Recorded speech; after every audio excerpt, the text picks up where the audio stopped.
Isa na namang kagulat-gulat na araw sa inyong lahat.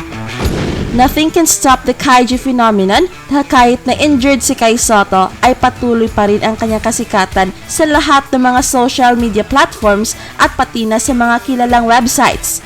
At patuloy ang pagpamamayagpag ni Kai Sotto hindi lang dito sa Pilipinas, hindi lang sa NBL Australia, kundi pati na sa Amerika at kung saan mang sulok ng mundo dahil sa kanyang visible presence online. Pero gaano nga ba kalakas ang hatak ni Kai Sotto? Well, let's put it this way. Kapag ang isang sikat na personality ay merong maraming fans ay normal lang yan. Pero kapag hindi lang mga fans ang dumami, kundi pati mga negatrons dumami rin, well yan na ang signal na ibang level na ang kasikatan ng isang personality. At ganyan na kalakas ang hatak ni Kai Sotto. He has millions of fans, no doubt. But he also has some share of critics na pilit nilang sinisira ang image ni Kai Sotto as one of the best and top young NBA prospects for reasons we don't know. To see a post like this is below the belt. Napakalaki ang problema nitong taong to. I mean, he can criticize kung gaano kabano si Kai Sotto if that is what he sees. But to buy a Kai Sotto jersey at gamitin itong basahan to prove a point is beyond comprehension. It's like burning one's nation flag na kung saan isang napakalaking insulto hindi lang sa pagiging basketball player ni Kai Sotto, kundi sa kanyang buong katauhan. Whoever you are, we already got your point. Posts like this only solidify Kai Sotto's popularity. And he is the envy of many basketball players, even teams and leagues dahil sa bawat mention ng pangalan ni Kai Sotto ay trending kaagad. Perhaps yan ang reason kung bakit parating number 1 si Kai Sotto sa trending worldwide sa isang napakasikat na NBA drafting site na Draft Express dahil alam nila ang hatak ni Kai Sotto. But it is unusual na ang undisputed number 1 sa kanilang trends list ay hindi kasama sa kanilang mock draft rankings. And knowing na pagmamayari ni Jonathan Givney ang NBA Draft Express puzzles me kung bakit palaging number 1 sa trending si Kai Sotto na hanggang ngayon ay hindi natin alam kung paano mag number 1 ang isang player sa kanilang website. At dahil hindi natin alam ang kanilang basis, conventional wisdom will tell us na magiging number 1 lang ang isang player sa list na yan if he is viewed na napakagaling na NBA prospect unless they're using the name of Kai Sotto to attract attention sa kanilang website. And for that, we are flattered and proud and grateful sa Draft Express at kay Jonathan Givney dahil kahit wala si Kai Sotto sa NBA Hopefuls mock draft list ay palagi naman siyang number 1 sa kanilang trends list. Dahil pa nga ang anak ni LeBron James na napakasikat for obvious reasons. Kahit sa Australia ay palagi minanatan si Kai Sotto ng isang NBL insider na si Matt McQuaid who is now known to be Kai Sotto's number 1 critic sa NBL Australia. But one should realize na kahit ano pa ang kanilang sasabihin, Kai Sotto is poised to become the first ever homegrown Pinoy to play sa NBA. And that dream is just around the corner as Coach CJ Broughton articulated. It is not a question if Kai Sotto will be drafted in the NBA, it's about when. Isang bold prediction ng coach ni Kai Sotto dahil they wanted Kai Sotto to be back sa Adelaide 36ers next season dahil alam nila na magmamature na si Kai Sotto at magiging isang NBA level player na next year dahil sa kanyang newfound power and strength and maturity as a person. But Kai Sotto is in a hurry. Sino ba naman ang hindi when the prize is too big to pass up? And with Kai Sotto's support system, even without the backing of his team in the NBL, Kai Sotto's team has all the tools to assure Kai Sotto of an NBA team to take care of him next season. Truth of the matter is that kung eligible pa sana si Kai Sotto last NBA draft, ay napadraft na siya. Kaya lang he was deemed ineligible dahil kailangan ng isang player na hindi nakapag-college ng isang taon playing in another league to avail of the one and done rule. Sa NBA G League Team Ignite sana niya ito nakuha, but we all know what happened. Hindi siya nakapaglaro ng kahit isang official game, making him ineligible for the 2021 NBA Draft. One should realize na hindi lang ang development ang kailangan ni Kai Sotto sa NBL Australia.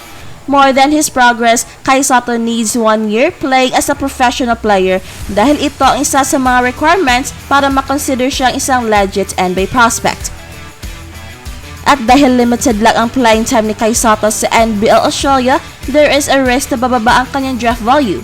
But that is not a problem, dahil for sure napakarami pa rin mga NBA teams na kukuha sa kanya. In fact, magiging mas maganda pa sa career ni Kai Sotto sa NBA if magiging undrafted siya dahil his head will not be tied up sa isang NBA team. Instead, he is free to look and choose a team that he feels fits sa kanyang laro. And the worst case scenario for Kai Sotto is to play sa NBA G League for one season, which is way better than playing sa NBL Australia na very limited lang ang kanyang playing time. And he has tons of assets that we're confident about na meron talagang kukuha sa kanya. Kai Sotto has the speed and quickness na pambihira sa kanyang height. He is a legit 7'3" player who can shoot the ball from relatively all over the court. He can shoot the 3 ball, has incredible jumping ability and athleticism. Meron sure ball sa mid-range, meron sa laro sa ilalim, has above average handles, and can pass and set plays. His defense is a developing skill pero nakikita natin kung paano siya kumuha ng mga rebounds at paano niya binura ang mga shots sa mga kalaban. He is too skilled and too good for an NBA team to pass up on him. He is a modern big man who can become an all-star if given the chance. On top of that is his charisma and his millions of fans and the thousands of Filipino communities sa US na susuporta sa kanyang NBA team. So if one would argue na mahina pa si Kai Sotto at hindi pa NBA ready, then I beg to disagree. He might have flaws for sure. Sino ba naman ang wala? Pero based sa kanyang nilararo ngayon sa NBL Australia against very physical defenders, ay isa lang ang masasabi ko. Kai Sotto is for real. At huwag magpahuli dahil baka magugulat na lang kayo sa mga bagong balita. At kung nagugustuhan niyo ang ating channel ay huwag kalimutang pindutin ang like and subscribe button pati na rin ang notification bell upang updated kayo sa mga nakakagulat na balita. Salamat and see you around! The jury is out! Ayon sa official NBL Australia website, isang point guard raw ang bagong import ng Adelaide 36ers at ito ay isang former 3-time All-NBL team player na isang napakagaling na scorer at magaling na passer pa. Siya ay si Casper Ware who is currently playing for BCNC in Russia's VTB United League na kung saan inamin niya na he is in talk with Adelaide 36ers team ngayon and they're trying to get something done. Ito ang sabi ng naturang report. Definitely, Adelaide is the team I've been talking to and showed interest to. We're trying to get something done. Ware told ESPN, it has to happen quick. So, if it does happen, it has to happen in these next couple of days. If anything goes down, it will go down quick and I'll be right back in Australia doing my thing. So talagang minamadali na ng Adelaide 36ers ang kanilang third import na isang point guard dahil alam ng team na kulang talaga ang team ng isang closer scorer at isang point guard who can execute the play and feed the big men na siyang napakalaking advantage ng team. Pero ano nga ba ang effect nito sa basketball career ni Kai Sotto? Well, I'll just hope that he will turn out to be as what is advertised. Isang magaling na point guard, isang legit scorer at isang closer na marunong pang pumasa. And looking at his highlights ay nakikita natin na napakagaling niyang pumasa ng mga outlet passes on the break, isang quality na wala sa mga point guards ngayon sa Adelaide. Look at this pass. For sure, busog na busog si Kai Sotto dito dahil alam naman natin na si Kai Sotto likes to run the floor at palaging nauuna sa fast break. Then, napakaganda pa ng kanyang mga galaw off ball screens. And look at his drop pass at the last minute na talagang hilong-hilo ang depensa. Picture it out na ito si Kai Sotto getting a pass from Casper Ware. At ito pa, talagang fit na fit sa laro ni Kai Sotto and for sure they will complement each other dahil napakagaling ni Kai Sotto off ball screens at dito na makikita natin ang tunay na galing ni Kai Sotto dahil meron ng point guard who knows how to pass to his big man teammate. And what makes Casper Ware a very dangerous player ay kapag walang papasaan ay he knows what to do with the ball. So talagang positive inclusion ito para sa team if ever matutuloy. At mukhang he is a great passer dahil sa next play na ito, tignan natin after nakalusot siya sa pick and roll ay kitang-kita niya ang kanyang teammate na open sa tres and look at that last minute kick-out pass.